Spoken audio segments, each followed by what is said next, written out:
Before you judge a poor man, listen to his story. A man who had nothing, yet gave everything for his child. Daniel lived in a small, quiet town. People walked past him every day, barely noticing him. He was poor, not just in money, but in opportunity and luck. Years ago, Daniel's wife became seriously ill. The medical bills were too high, waiting lists too long. She passed away, leaving Daniel alone with his young son, Oliver. From that day, Daniel carried a burden of 2 lives on his shoulders. Daniel did every type of work he could find: construction sites, cleaning jobs, deliveries, anything that paid a few pounds. Some days he earned enough for a small meal. Some days nothing at all. When there wasn't enough food, Daniel ate the smallest portion and gave the rest to Oliver. He never complained, never asked for help, and never let his son feel the harsh reality of their poverty. Oliver loved school. Even in their cold flat with flickering lights, he studied every evening. His books were old, his uniform worn, but his dreams were big. "Dad, I want to become a teacher one day," Oliver said. Daniel smiled quietly. He knew how difficult dreams were for children from poor families, yet he encouraged him silently, giving him hope without words.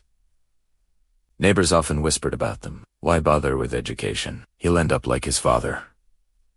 Daniel heard it all, but he said nothing. Survival left no room for arguments. Every day was about finding work, keeping his son fed, and protecting Oliver from the world's harshness. One bitter winter, Daniel fell ill. His body was weak, but he continued working. Missing a single day meant missing rent or meals. One evening, on his way home, Daniel collapsed on the pavement. People walked past.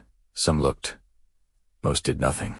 Only Oliver ran to him, crying, shaking his father, begging him to wake up. With what little strength he had left, Daniel opened his eyes and whispered, "Don't cry, son. Be strong."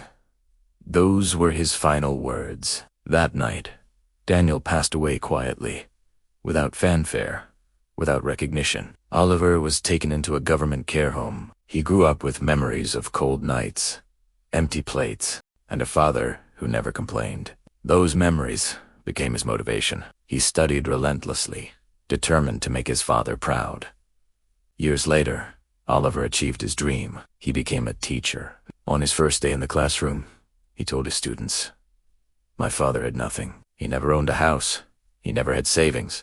He never lived comfortably. But he gave me everything. He had hope, love, and the belief that I could succeed." His eyes filled with tears. Daniel's life was quiet, unremarkable to the world, but his sacrifice left a mark that money could never buy. Some people live their lives in silence, enduring pain so their children can have a chance at light. And that is the real measure of a person, not by what they own, but by the lives they change.